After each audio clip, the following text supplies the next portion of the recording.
Assalamualaikum warahmatullahi wabarakatuh. Alhamdulillahirabbil alamin.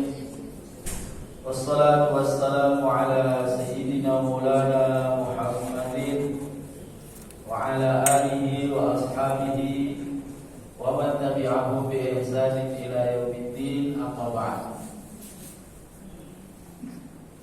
Bapak, ibu-ibu jamaah masjid Puji tidak yang dimuliakan Allah Subhanahu wa taala. Alhamdulillah, syukur kita kehadiran Allah Subhanahu wa taala. Pagi hari ini kita bisa salat subuh berjamaah. Alhamdulillahirabbil alamin. Nikmat yang tidak bisa diungkapkan dengan kata-kata, karena salat subuh di dalam Al-Qur'an disebut inna qur'anal fajri kana masyhuda. Salat subuh itu salat yang disaksikan oleh malaikat. Alhamdulillahirabbil alamin. Salawat dan salam semoga tetap tercurah kepada baginda Nabi Muhammad sallallahu alaihi wasallam, yang insyaallah melalui ulama-ulama, melalui guru-guru kita bisa meneladani dan mengikuti sunnah baginda Nabi Muhammad sallallahu alaihi wasallam. Kita akan lanjutkan kajian kita sampai ke ayat iyyaka na'budu wa iyyaka nasta'in. Kalau Bapak Ibu yang sudah pernah ke tanah suci, insyaallah sudah semua tertara di sini. Mudah-mudahan yang belum disegerakan oleh Allah Subhanahu wa taala. Itu kalau masjid-masjid sekitar Masjidil Haram, baik di Makkah maupun di Madinah, itu soft awalnya pasti ada senderan. Soft awal itu dapat privilege, dia ada senderannya, sehingga soft awal dengan soft kedua agak jauh. Nah, jadi mungkin di masjid ini bisa, jadi nggak perlu pindah, tetap di majelisnya, karena ada senderan langsung gitu. Mungkin di masjid bisa dikasih sih. Di mana Pak? Aqsa juga begitu ya. Nah, saya belum pernah ke Aqsa. Mudah-mudahan kita ke Aqsa. Amin. A'udzu billahi minasyaitonir rajim. Bismillahirrahmanirrahim. Iyyaka na'budu wa iyyaka nasta'in.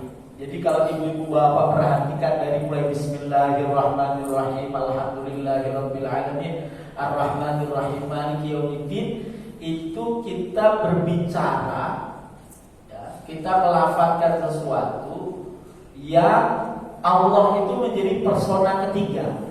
Bismillah, nama Allah, Ar-Rahmanir-Rahim, Maliki yaumiddin, iyyaka na'budu wa iyyaka nasta'in, dan seterusnya. Tapi begitu iyyaka na'budu, itu personanya langsung mukhatabah, berbicara berhadap-hadapan, hanya kepadamu kami menyembah. Dari awal kan kita nggak bismika Allahumma, dengan namamu. Terus kita juga tidak bilang ahmaduka, aku memujimu. Enggak. Dari awal kita bismillahirrahmanirrahim, alhamdulillahirabbil alamin, arrahmanirrahim, baru maliki yaumiddin, terus iyyaka na'budu. Karena apa? Karena di dalam sebuah hadis qudsi disampaikan bahwa ketika hamba itu membaca Al-Fatihah, maka aku Allah Subhanahu wa taala itu menjawab. Jadi mulai dari, kalau hadisnya dari alhamdulillahirabbil alamin, arrahmanir rahim, maliki yaumiddin, itu Allah menjawab ayat per ayat. Hambaku sedang memujiku, hambaku sedang menganggungkan aku, hambaku sedang. Begitu iyyaka na'budu wa iyyaka nasta'in, langsung Allah bilang, ini baini wa baina, ini antara aku dengannya. Jadi iyyaka na'budu itu Allah, iyyaka nasta'in itu kita. Tapi dua-duanya kita yang ikrar. Allah bisa saja membahasakannya dengan iyyahu na'budu, hanya kepadanya kami menyembah, bisa. Allah juga bisa membahasakan iyyaya ta'budunya, hanya kepadaku kalian menyembah. Tapi itu tidak dilakukan Allah. Allah membahasakannya iyyaka na'budu agar apa? Agar yang ikrar bukan Allah tapi kita. Hanya kepadamu kami menyembah. Nah, ikrar itu yang kita ucapkan iyyaka na'budu wa iyyaka nasta'in setiap hari, itulah ikrar yang dalam bahasa ulama tasawuf itulah tajdid. Kita setiap hari iman kita diperbaharui bahkan sehari 5 kali. Bahwa kita tidak menyembah selain Engkau ya Allah. Iyyaka na'budu. Nah, Allah Subhanahu wa taala mendahulukan objek ke depan. Struktur bahasa itu sama di mana-mana, bahasa Indonesia, bahasa Inggris, bahasa Arab itu sama. Fi'il, fa'il, maf'ul. Subjek, predikat, objek. Lazimnya itu kita bisa saja Allah Subhanahu wa taala berfirman, na'buduka, kami menyembah Engkau. Na'buduka, enggak, kaknya tarik ke depan. Kak, karena kak itu tidak bisa berdiri sendiri, maka dikasih iyyaka na'budu. Seluruh ulama tafsir sepakat, maknanya adalah la na'budu ahadan siwaka. Tidak ada selain Engkau yang kami sembah. Jadi hanya kepadamu ada tafsir, hanya kepadamu kami menyembah. Nah, pertanyaannya adalah apa itu menyembah? Apa makna abd? Nah, kata Imam Al-Ghazali makna abd itu ada 3. 1, yushiru, dia merasakan bahwa dia tidak memiliki apapun. Seorang hamba itu harus merasa bahwa dia tidak memiliki apapun. Kita itu bahkan tidak berkontribusi, tidak berperan apapun terhadap diri kita. Bisa kita atur aliran darah kita? Nggak bisa. Bisa kita atur detak jantung kita. Jangan berdebar-debar kalau ketemu ini, pelan-pelan. Nggak bisa. Tiba-tiba kalau ketemu orang yang sangat kita cintai kan berdebar bisa. Ya. Ketemu orang soleh, nggak bisa kita atur. Badan kita diberi Allah, ruh kita diberi Allah, akal diberi Allah, lisan diberi Allah. Bagaimana mengucap itu pemberian Allah. Bapak bisa duduk di sini karena Allah, telinganya dikasih Allah, pendengarannya dikasih Allah, semua dari Allah Subhanahu wa taala. Terus kita apa ini kontribusi kita terhadap diri kita? Apa kuasa kita mengatur diri kita? Tidak ada, sama sekali tidak ada. Itu apa? Yang pertama, dia tidak merasa memiliki apapun termasuk dirinya. Dirinya milik siapa? Milik Allah Subhanahu wa ta'ala. Kita ini milik Allah Subhanahu wa ta'ala. Maknanya inna lillahi wa inna ilaihi raji'un. Yang kedua, dia hanya melakukan apa yang diperintahkan. Seorang hamba itu tidak boleh berinisiatif. Kita punya ART yang di rumah. Tugasnya adalah menyapu. Terus dia punya inisiatif, saya sekali-kali nyuci mobil. Enggak, Anda tugasnya nyapu ya nyapu. Yang nyuci mobil itu urusan yang lain. Atau dia punya inisiatif tiba-tiba nyapu kamar utama di dalam, masuk ke dalam, padahal tugasnya cuma nyapu ruang tamu, ruang makan dan seterusnya. Seorang hamba itu tidak boleh berinisiatif. Dia hanya melakukan apa yang diperintahkan. Nah, kita semua ini wa ma khalaqtul jinna wal insa illa liya'budun. Kita ini hanya hidup itu hanya untuk melaksanakan perintah. Perintah siapa? Perintah Allah, perintah Rasul. Dari mana kita tahu perintah Allah? Dari Al-Quran. Dari mana kita tahu perintah Rasulullah? Dari hadis Nabi SAW. Nah, karena kita punya keterbatasan untuk menjangkau Al-Quran, untuk menjangkau hadis Nabi SAW, maka kita melaksanakan perintah atau mengikuti perintah atau memahami perintah Allah dan Rasulnya melalui pemahaman ulama. Contoh, Al-Quran bilang aula mastumun nisa, aula mastumun nisa, la mastum. Itu kata Imam Asy-Syafi'i, la masa itu artinya basyar, sentuhan kulit tanpa penghalang. Jadi ketika kita bersentuhan kulit dengan ajnabi yang bukan mahram, maka batal wudunya. Tapi kata Imam Malik, la masa itu adalah jamaah, berhubungan suami istri. Artinya apa? Sentuhan itu tidak batal, kata Imam Malik. Dua-duanya punya dasar terhadap ayat yang satu. Nah, kita ikut mana? Ikut. Oh, kalau di Indonesia rata-rata mazhabnya Syafi'i, ini ikut Syafi'i. Oh, kalau yang ikut Malik, Imam Malik. Malik itu kalau salat Allahu Akbar, tangannya ke bawah, nggak sedang. Syafi'i, Hanafi, Hambali, Allahu Akbar, sedang. Ini kalau hadisnya ini ada 16 sahabat yang meriwayatkan hadis ini. Yang meriwayatkan hadis ini ada 8. Kita pilih yang mana? Nah, kan kita bukan mengikuti kemudian hadisnya. Oh, saya ini karena ada hadisnya, bukan. Kita ikut ulama tadi. Oh, Syafi'i itu begini, Hambali, Hanafi begini. Begininya itu ada 3. Ada satu di sini, satu di sini, di bawah sini, di bawah pusat. 4, satu di atas. Kita ikut mana? Semuanya ada hadis. Nah, kita ikut ulama. Kenapa ikut ulama? Pertanyaan. Kenapa ikut ulama? Agar kita tidak mengikuti nafsu kita. Kalau pilih-pilih hadis atau pilih-pilih ulama secara bebas, nanti kita cenderung untuk mengikuti nafsu. Padahal mengikuti nafsu itu sesuatu yang dilarang, apalagi untuk urusan ibadah. Al-Quran bilang apa? Wa nahan nafsa 'anil hawa fa innal jannata hiyal ma'wa. Siapa yang menahan dirinya dari mengikuti nafsu, maka tempat kembalinya surga. Tapi siapa yang mengumbar, mafhum mukhalafatnya, siapa yang mengumbar nafsunya, maka tempat kembalinya yang bukan surga. Jadi dalam hal beribadah, nah dulu ini kita ikut siapa? Ya ikut pendapat ulama, para mujtahid saja.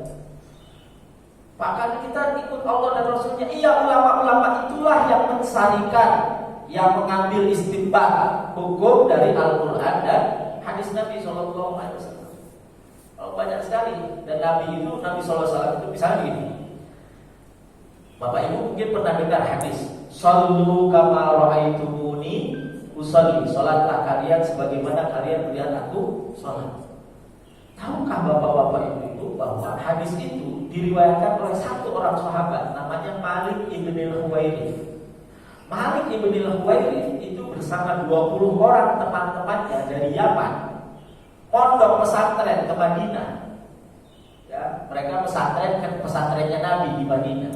Dan tengah-tengah mereka udah berapa minggu, mereka kangen sama keluarga. Biasa anak pondok, ya, anak santri kangen sama yang di rumah. Tapi mau minta izin, mereka nggak berani. Dan memang adabnya itu nggak boleh pulang sebelum diperintahkan pulang oleh guru. Saya dulu pesantren aliyah, begitu lulus aliyah, saya mau pulang, kan mau S1 di Jakarta. Kata gini, saya enggak, di sini aja, saya mau di Jogja. Di sini aja kuliah di Jogja. Ya. Selesai S1, saya mau pulang lagi, enggak, S2 di sini aja. Sini. Ya. Begitu tengah-tengah S2, saya dipanggil. Kamu udah berapa lama di sini? Ya udah hampir 12 tahun, ya sudah sana pulang. Akhirnya saya disuruh pulang. 1 tahun saya pulang, ditelepon. Kamu sudah nikah? Belum. Sini, datang ke sana. Kamu nikah sama ini ya? Iya. Akhirnya saya nikah sama salah satu putri dia. Alhamdulillah. Nah, sahabat Malik bin Huwairith itu kangen sama orang rumah. Lalu Nabi dipanggil sama Nabi. Apa kata Nabi? Irji'u ila ahlikum. Sana kamu pulang, temui keluargamu. Wa muruhum bis shalah, perintah keluargamu untuk salat. Wa sallu kama ra'aitumuni usalli, dan salatlah kamu sebagaimana kamu lihat aku salat. Jadi khitabnya yang diajak bicara, kalimat sallu kama ra'aitumuni usalli itu berlaku buat siapa? Buat sahabat, bukan buat kita. Sahabat melihat Nabi, Malik melihat Nabi, nanti sahabat Abdullah bin Abbas melihat Nabi, nanti sahabat ini melihat Nabi. Kan tidak semua sahabat 5 waktu di belakang Rasulullah. Kadang subuhnya saja, kadang zuhurnya saja, maka bismillah Fatihahnya beda. Bacaan iftitahnya beda, surat yang didengar berbeda-beda, bacaan sujudnya beda-beda, riwayatnya semua beda. Maka shollu kama ra'aitumuni usolli itu berlaku buat sahabat, sementara keluarganya itu melihat siapa? Melihat Nabi. Sama. Kita melihat siapa? Yang melihat orang tua kita, guru kita. Yang orang tua kita itu melihat ke orang tuanya, ke gurunya, terus sampai kepada baginda Nabi Muhammad sallallahu alaihi wasallam. Nah, dengan sholat seperti itu, dengan ibadah yang ada tuntunannya di depan kita itu, itulah yang mendorong kita untuk tidak melakukan sesuatu berdasarkan keinginan kita. Karena tadi hamba itu la yaf'alu illa ma yu'maru, dia tidak berbuat kecuali yang diperintahkan, kecuali yang diperintahkan. Saya penelitian tahun 2017, Pak, pesantren radikal di Indonesia. Saya kedapatan Indramayu sama Cirebon. Di salah satu pesantren di Cirebon, besar pesantrennya, tapi bukan pesantren tradisional, pesantrennya modern. Itu ada buku-buku kayak gini. Nah, itu ada buku wajibnya. Buku wajibnya itu namanya Ad-Da'wah Al-Islamiyah. Saya buka halaman pertamanya, Kitab Dakwah. Terus hadisnya ada. Ya, hadisnya itu umirtu an uqatilan nas hatta yashhadu. Aku diperintahkan untuk memerangi manusia sampai mereka syahadat, sholat, zakat. Fa in fa'alu dzalik, kalau mereka sudah melakukan itu, asamu minni dima'ahum wa amwaluhum illa bihaqqil Islam. Maka darahnya, hartanya terjaga dari itu. Terus keterangan bawahnya apa, Pak? Bahwa jihad adalah perintah agama. Bahwa jihad adalah perintah utama yang harus dilakukan ketika dakwah. Santri-santrinya Pak SMP yang terlambat itu dicatat. Terlambat jamaah, ada anak kecil di luar sana nyatetin. Saya perhatikan karena saya observasi. Begitu selesai jamaah, yang telat-telat itu dipanggil. Sini. Meskipun anak itu anak kecil, semuanya nurut yang telat-telat. Terus suruh apa? Ada yang disuruh kontrol, ada yang disuruh push up, hubungannya fisik. Dan lalu jam 9 malam mereka pergi ke hutan. Udah pulang, saya tanya, tadi apa olahraga? Olahraga malam? Iya. Apa olahraganya? Wutong, bela diri wutong. Oh, saya tanya, untuk apa Ananda bela diri? Jawabannya bikin saya kaget. Apa jawabannya? Kalau suatu saat panggilan jihad datang, kami siap. Itu anak kecil SMP di pesantren di perbatasan antara Cirebon dan Indramayu. Cirebon dan Kuningan, pinggir jalan. Nah, artinya apa? Mereka langsung nyangkok dari hadis umirtu an uqatilan nas tadi, aku diperintahkan untuk memerangi manusia, jihad kita. Padahal hadis itu bukan bicara tentang muqatalahnya, bukan bicara tentang perangnya, bicara tentang bahwa orang yang sudah syahadat, sholat, zakat itu terjaga darah dan hartanya, nggak boleh dibunuh, nggak boleh diambil hartanya secara batin, nggak boleh. Nah, highlightnya di situ bukan yang di atasnya, tapi mereka ambil di atas. Kenapa? Karena tidak melalui pemahaman ulama. Kalau pemahaman ulama nggak begitu. Berapa ulama dahulu ya. Nah, jadi yang kedua itu, seorang hamba itu melakukan sesuatu berdasarkan apa yang diperintahkan. Nah, bagaimana kita mengetahui perintah itu? Ya dengan mengetahui pendapat ulama terhadap perintah itu. Karena perintah itu memang pada dasarnya wajib. Al-aslu fil amri lil ijab, kaidahnya. Bahwa perintah itu pada dasarnya adalah wajib. Tapi apakah seluruh perintah wajib? Saya mau kasih contoh. Ada hadis Nabi, seorang sahabiah perempuan datang ke Nabi, ya Rasulullah, ya Rasul, ini baju kami kena darah haid. Gimana?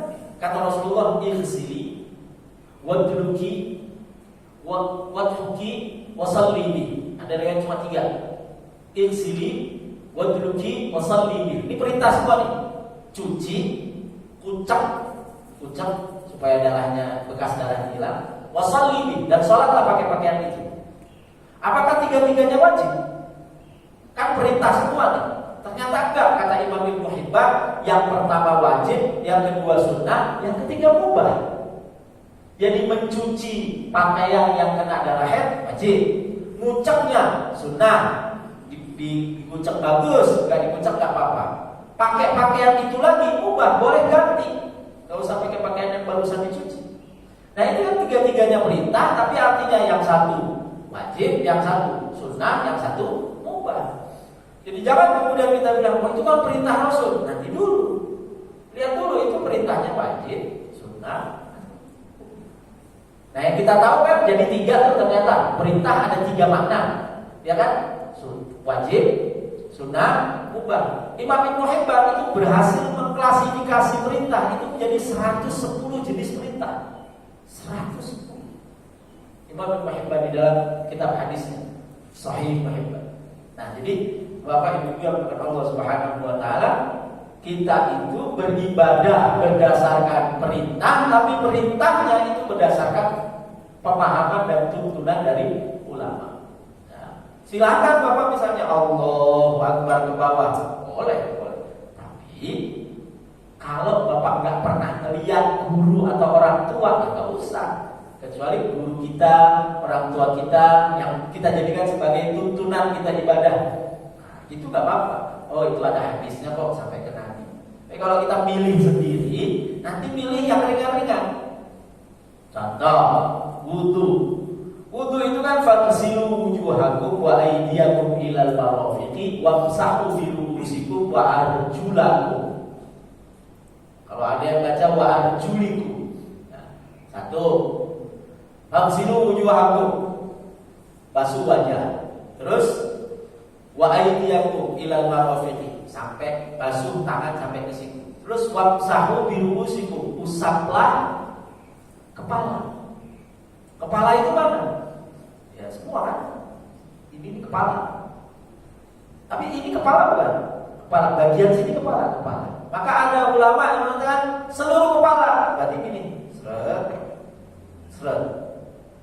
Bolak balik ke kepala. Tapi ada Syafi'iyah, ini bagian kepala, jadi cukup di sini aja, selesai.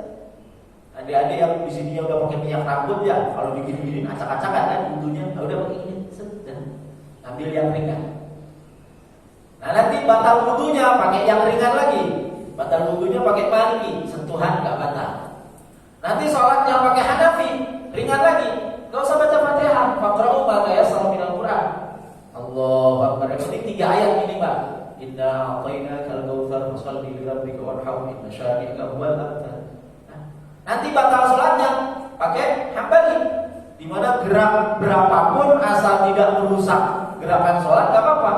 Bapak pernah waktu di tanah suci lagi sholat tiba-tiba di sebelah bapak handphonenya bunyi terus diangkat.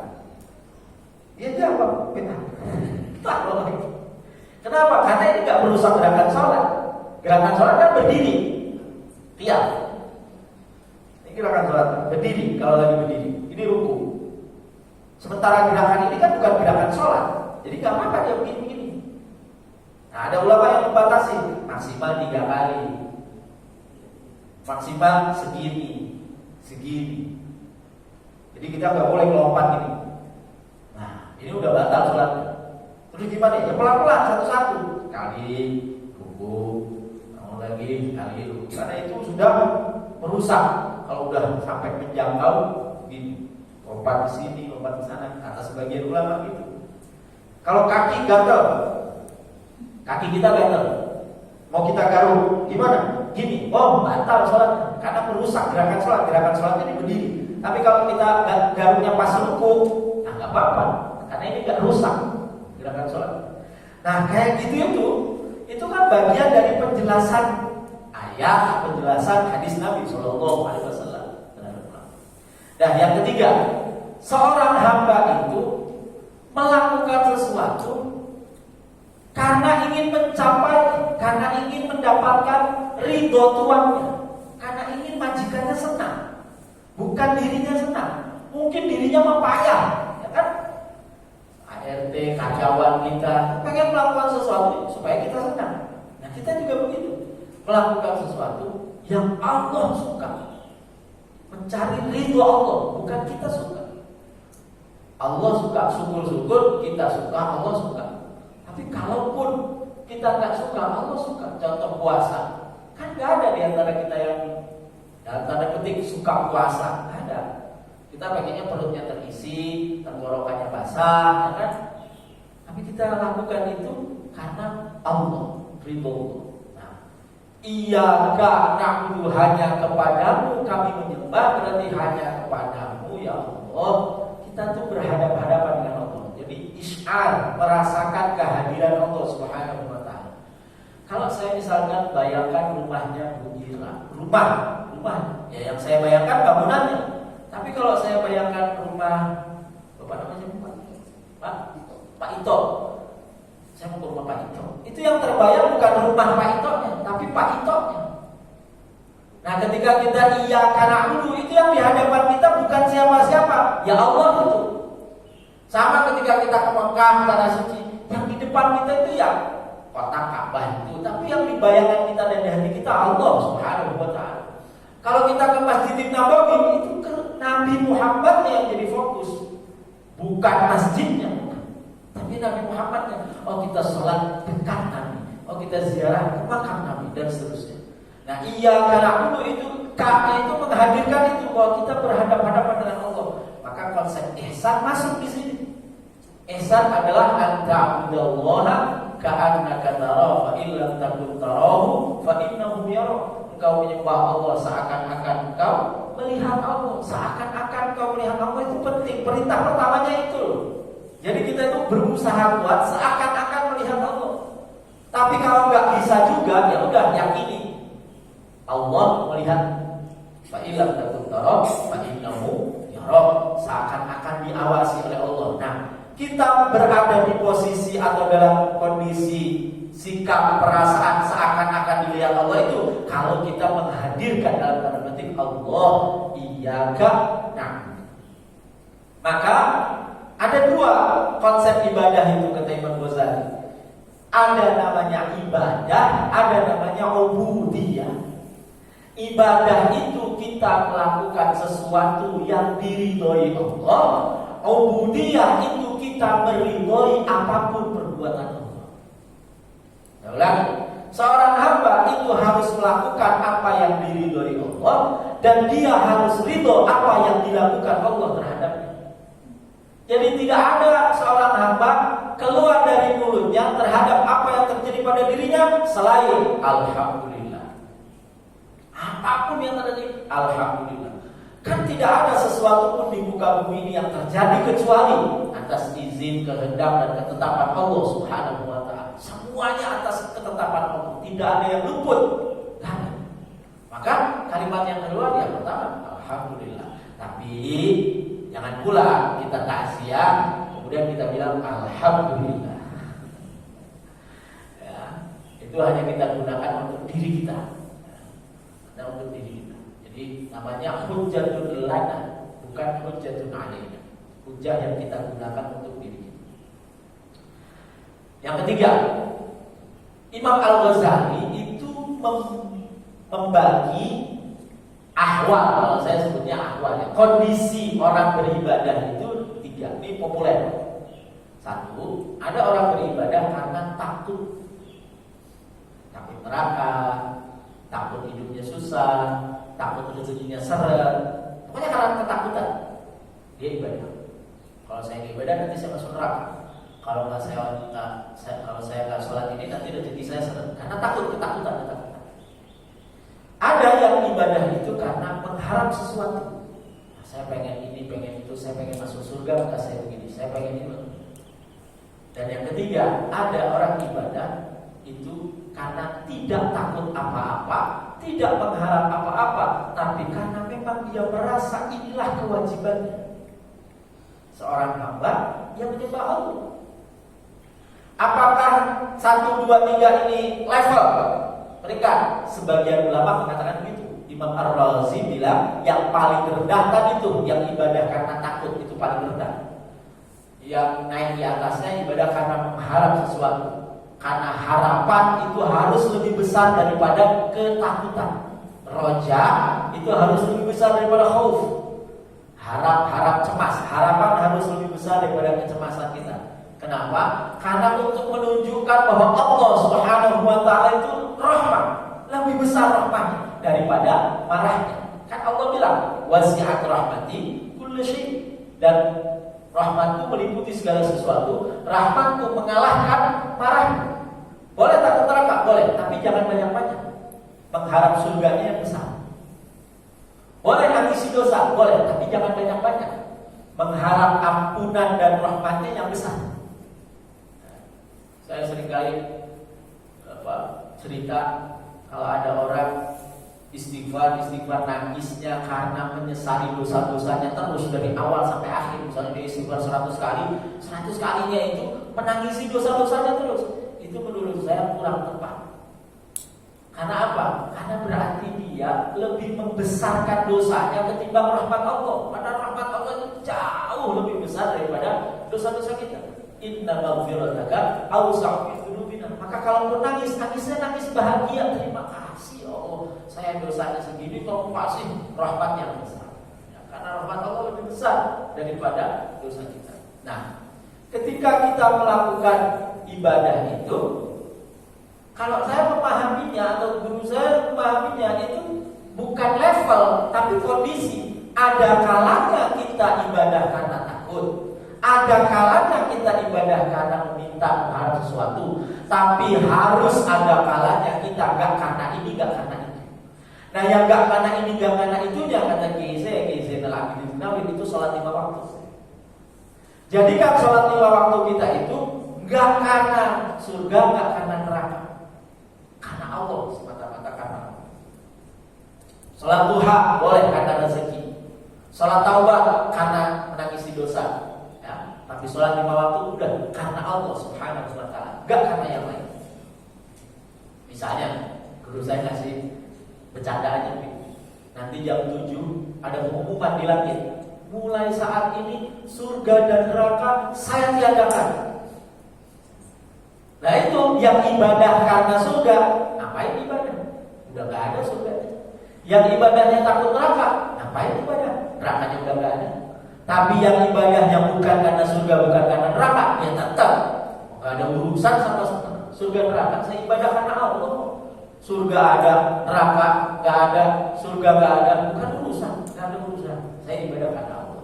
Nah, iya karena aku itu mencerminkan ibadah kita kepada Allah Subhanahu wa taala. Dan menarik terakhir tentang iya karena aku. Allah membahasannya dengan kata kami mutakallim ma'al ghairi. Iyyaka na'budu. Bisa saja Allah mengatakannya iyyaka a'budu, hanya kepadamu aku menyembah. Enggak, hanya kepadamu kami menyembah. Ada dua pada. Yang pertama yaitu bahwa semua makhluk Allah Subhanahu wa taala itu pada hakikatnya menyembah Allah. Tidak ada yang tidak menyembah Allah, itu tidak ada. Pak, itu yang kecuali yang ateis ya.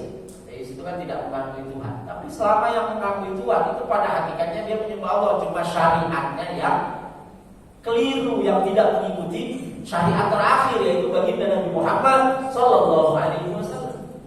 Dia malah bikin-bikin syariat sendiri sebagian kan gitu. Tapi pada hakikatnya menyembah Allah. Tidak ada yang disembah kecuali Allah. Nah, iyyaka na'budu maknanya itu semua menyembah. Yang kedua maknanya apa? Kalau mau menyembah Allah ya berjamaah. Nah, ibadah itu berjamaah, enggak sendiri-sendiri. Kalaupun sendiri jangan pernah merasa sendiri. Maksudnya gini, ini saya lagi sholat sendiri kan? Bahwa pada saat saya sholat ini, wah masih banyak makhluk-makhluk Allah yang justru lagi sholat, lagi ibadah dan ibadahnya lebih bagus dari kita. Guru saya bilang gini, jangan-jangan kita itu numpang hidup sama tumbuh-tumbuhan. Karena tumbuh-tumbuhan itu ibadah terus, tasbih terus, sementara kita kadang tasbih, kadang enggak. Ibadahnya cuma sedikit, sementara mereka ibadah terus. Tumbuh-tumbuhan, binatang, kita tuh numpang hidup sama mereka. Karena mereka lah Allah turunkan rahmat, kita dapat. Guru saya gitu, saking untuk mengatakan bahwa jangan pernah merasa sendiri, apalagi terus merasa gagal. Wah ini saya ibadah. Kita itu mundarijun, kita itu menyusup, berada di bawah kakinya orang-orang saleh, para nabi yang beribadah kepada Allah Subhanahu wa taala. Jadi kalau kita sholat, di depan kita siapa? Imam. Satu ini, enggak. Di depan kita tuh banyak orang-orang soleh, sampai paling depannya adalah baginda Nabi Muhammad sallallahu alaihi wasallam. Iyyaka na'budu wa iyyaka nasta'in, dan hanya kepadamu kami minta tolong. Iyyaka nasta'in dalam hal apa? Kata Imam Nawawi, nasta'inu ala ibadatika. Kan tadi kita ibadah. Nah, iyyaka nasta'innya itu dalam rangka ibadah. Ala ibadatika, kita minta tolong dalam rangka ibadah. Bahwa kita tidak bisa berbuat apa-apa, bahwa kita tidak bisa beribadah kecuali atas taufik, hidayah, inayah Allah Subhanahu wa ta'ala. Coba Pak, kalau kita nggak dibangunkan sama Allah tidur tadi, nggak sholat subuh, nggak sholat subuh, dipecahkan matanya sama Allah, tetap ruhnya nggak dikembalikan. Artinya apa? Semua itu karena la haula wala quwwata illa billah. Tidak ada daya untuk melakukan ibadah, wala quwwata, dan tidak ada kekuatan untuk menghindar dari maksiat illa billah, kecuali atas pertolongan Allah. Maka nasta'inu di sini adalah minta tolong dalam hal ibadah. Lagi-lagi bahasanya hanya kepadamu. Fa idza sta'anta fasta'in billah. Nah, minta tolong seperti apa yang kepada Allah? Nomor satu, untuk urusan ibadah. Nabi bilang begini, ya Mu'ad, masih Mu'ad. Lalu Nabi letakkan lutut Nabi ke sahabat Mu'ad. Riwayat yang lain Nabi memegang pundak Mu'ad, lalu Nabi bilang, inni uhibbu, saya mencintai kamu Mu'ad. Itu luar biasa ya, ikrar dari Nabi kepada sahabat Mu'ad. Inni uhibbu, saya cinta kamu Mu'ad. Baca setelah habis sholat 5 waktu, Allahumma inni ala dzikrika wa syukrika wa husni ibadah. Ya Allah, bantu saya dalam mengingatmu, dalam bersyukur kepadamu, dan dalam baiknya beribadah kepadamu. Iya, dalam mengingatmu, dalam bersyukur kepadamu, dalam baiknya beribadah kepadamu. Karena kita suka lalai, suka lupa sama Allah, suka tidak bersyukur kepada Allah, dan ibadahnya gak bagus. Gak bagus di mana? Ya karena kita tidak minta pertolongan sama Allah Subhanahu wa taala, seakan-akan kita tuh mampu. Sholat ini karena saya bisa ini karena saya. Enggak, karena Allah Subhanahu wa taala. Maka selesai sholat, kalimat pertama yang muncul dari kita apa? Alhamdulillah. Baru astagfirullahaladzim alladzi la ilaha illa huwal hayyul qayyum wa atubu ilaih. Dan saya sarankan kepada bapak-bapak, kalau imam baca zikir habis sholat itu kita ikut. Karena di dalam Sahih Bukhari, ya, sahabat Abdullah bin Abbas meriwayatkan, ya, bahwa inna raf'as sauti bidzikri ba'dal maktubah fi ahdi Nabi sallallahu alaihi wasallam. Meninggikan suara dengan berzikir setelah sholat 5 waktu itu adalah sunnah di masa Nabi sallallahu alaihi wasallam. Di dalam Sahih Bukhari. Jadi sahabat itu tanda kalau sholat sudah selesai itu apa? Itu ada suara zikir itu yang rafa. Ya tentu tidak teriak, tapi suaranya terdengar. Kita kembali lagi. Nasta'in, minta pertolongan kepada Allah nomor satu dalam rangka ibadah. Dalam rangka ibadah. Kemarin saya sudah menyampaikan yang bulan lalu. Ibadah itu lawannya maksiat. Taat itu lawannya maksiat. Kalau kita nggak ibadah berarti kita maksiat. Tidak. Kalau kita nggak maksiat berarti ibadah. Sederhana. Karena malaikat cuma 2, raqib, atid. Nggak ada yang tengah-tengah. Nggak ada yang nggak dicatat sama raqib atau nggak dicatat sama atid. Pilihannya 2. Nah, kata ulama sederhana. Ibadah itu pokoknya kamu nggak maksiat itu ibadah. Saya minum air putih. Ibadah apa? Tuh. Kenapa ibadah? Bukan karena baca bismillah, tapi karena saya nggak minum minuman keras. Saya nggak minum alkohol, bir, anggur, enggak. Saya minum air putih. Nah, minum air putih ibadah. Bapak ibu di rumah makan nasi, makan ayam, makan ini ibadah. Kenapa? Bapak makan yang haram. Itu sederhana. Kita pergi jalan-jalan ibadah. Ke mana? Mall, ya Bu ya. Ibadah. Kenapa? Lu nggak mencuri kok di mallnya. Cuma lihat-lihat, sesekali beli, kan gitu. Banyakkan lihat-lihatnya. Jalan-jalan ibadah. Orang kita ke diskotik, kecuali kita ke diskotik, baru maksiat. Jadi mudah, ibadah itu mudah. Kata guru saya, mana yang lebih mudah, ibadah atau maksiat? Ibadah, maksiat itu susah. Ya orang mencuri itu kan susah. Ngumpet-ngumpet, sembunyi-sembunyi, wah susah. Sedekah gampang, tinggal ngasih beres. Membicarakan kejelekan orang lain susah. Minum khamr susah. Pokoknya maksiat itu susah. Kata guru saya, kok ada orang maksiat itu berarti dia niat betul. Udah tahu susah tuh maksiat. Hah? Kok ada orang gak ibadah? Itu keterlaluan. Udah gampang kok gak ibadah. Sholat itu kan gampang. Sehari cuma 5 kali. Rakaatnya paling banyaknya 4. Rukunya ke depan, gak kayak ke belakang. Kecuali rukunya kayak, itu susah. Rukunya cuma ke depan, sujud ke depan, enak, udah gampang. Sholat itu saya dikasih tahu sama guru saya, ajari anakmu sholat, bilang sama anakmu sholat itu 3. Sholat itu gampang, sholat itu sebentar, dan sholat itu menyenangkan. Bikin 3 ini. Maka kalau saya ngimami sholat, kok makmum saya, anak saya ketiga, gadis, perempuan, gak mudah, ekspres. Bacanya ulhu, falak, nas. Tapi kalau kakaknya yang gede, bolehlah wadduha, boleh awal lain. Supaya apa? Supaya menyenangkan. Jangan anak kita masih kecil terus suratnya yang panjang. Enggak, Nabi SAW itu pernah menegur sahabat yang bacaannya panjang. Tegur. Nah ini jadi dalil Pak buat kita yang bacaannya pendek. Ada dalilnya. Yang kedua, iyyaka nasta'in itu adalah meminta kepada Allah sesuatu yang tidak ada selain Allah yang bisa memberikannya kecuali Allah. Apa itu? Keselamatan. Nah, ada yang masih kecuali Allah. Apa itu? Kebahagiaan. Apa itu? Kesehatan. Itu minta sama Allah. Maka doa kita kan hidayah. Allahumma inna nas'alukal huda wat tuqa wal afa wal ghina wal mu'afata daimah fid din wa dunya. Ya Allah, saya minta petunjuk. Ya Allah, saya minta takwa kepadamu. Ya Allah, saya minta dijaga dari maksiat. Ya Allah, saya minta kecukupan darimu. Ya Allah, saya minta dijaga dari segala sesuatu yang membahayakan diri saya, baik di dunia, baik urusan dunia, urusan agama maupun urusan akhirat. Allahumma inna nas'alukal huda wat tuqa wal afa wal ghina wal mu'afata daimah fid din wa dunya. Allahumma inna nas'aluka salamatan fid din wa afiatan fil jasad wa ziyadatan dan seterusnya. Pokoknya mintalah kepada Allah Subhanahu wa taala sesuatu yang besar-besar. Kata Nabi SAW, kalau riwayat mengatakan salah satu kebahagiaan orang itu adalah al-markabul hani, kendaraan yang nyaman. Bahasanya begitu. Minta kendaraan yang nyaman. Gak usah sebut merek, gak usah sebut ini. Minta sama Allah rumah yang luas, ada luas ya, rumah yang luas. Rumah yang luas itu maknanya macam-macam ya Pak. Satu, ya emang rumahnya luas. Tapi yang kedua, rumah luas itu rumah yang menampung banyak orang.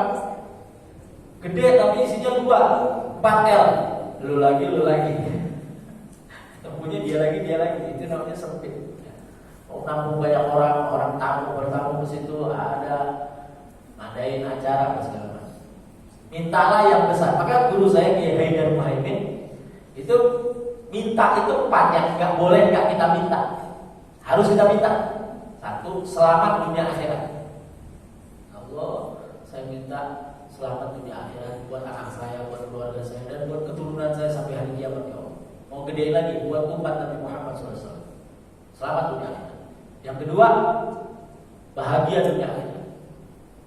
Yang ketiga, dimudahkan urusan dunia akhirat. Yang keempat, bernasib baik dunia akhirat. Selamat, bahagia, mudah urusannya, bernasib baik dunia akhirat. Itu minta semua. Kalau di dalam hadis Nabi SAW, 1, minta rahmat Allah Subhanahu wa taala.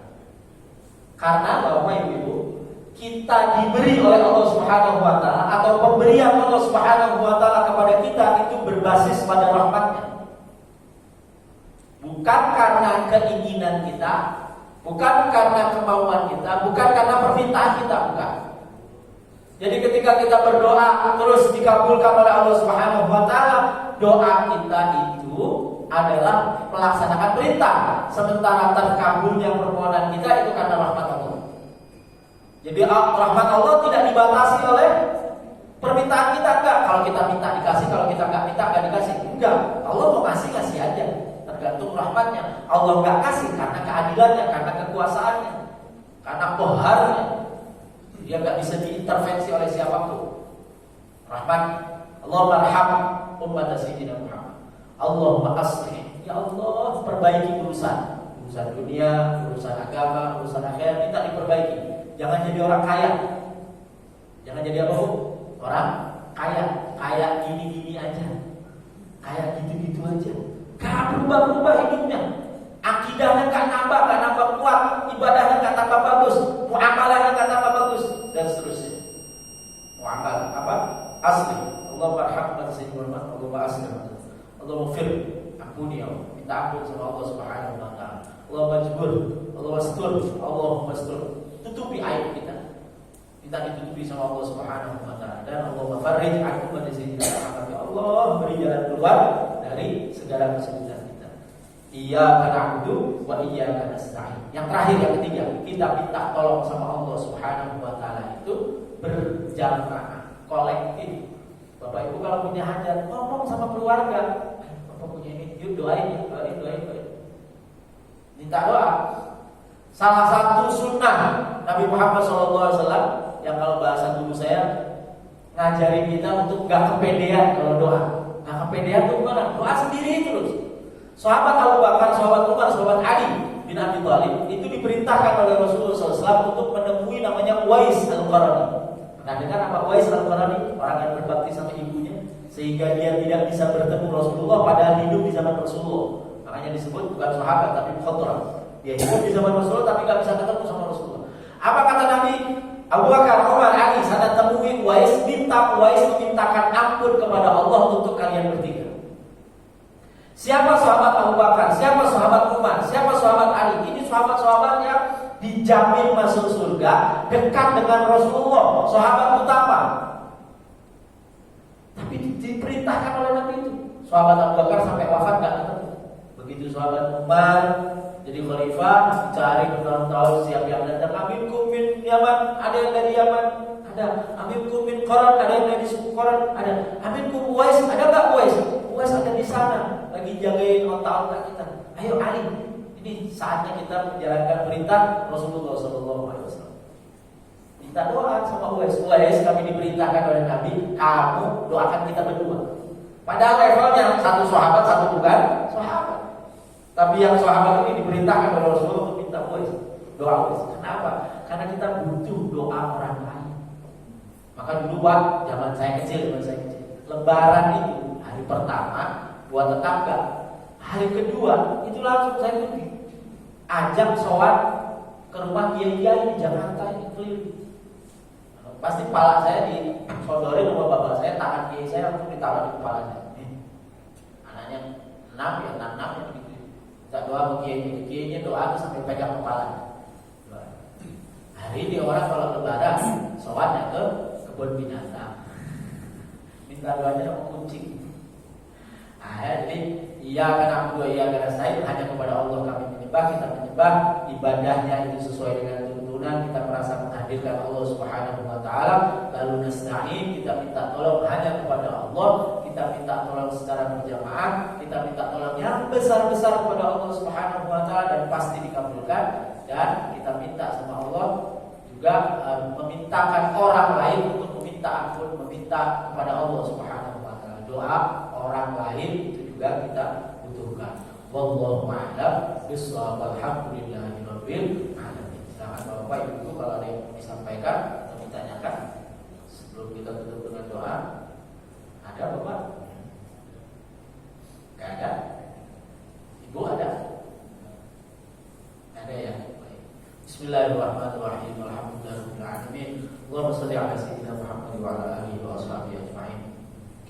Ya Allah, demi kemuliaan waktu subuh, demi kemuliaan masjid tempat orang bersujud, ya Allah, demi kemuliaan ilmu, kemuliaan orang-orang yang menuntut ilmu, kemuliaan baginda Nabi Muhammad sallallahu alaihi wasallam. Ampuni dosa-dosa kami, kedua orang tua kami, guru kami, keluarga kami, pasangan hidup kami, anak keturunan kami, ya Allah, saudara-saudara kami, muslimin, muslimat, mukminin, mukminat semuanya, ya Allah, karena Engkau adalah Zat yang Maha memaafkan, Maha mengampuni, Maha kasih sayang.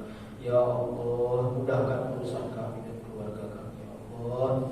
Sembuhkan penyakit kami, penyakit zahir dan batin kami, ya Allah, karena Engkau adalah satu-satunya Zat yang Maha menyembuhkan, ya Allah. Sembuhkan kami, ya Allah, dengan kesembuhan yang paripurna, ya Allah.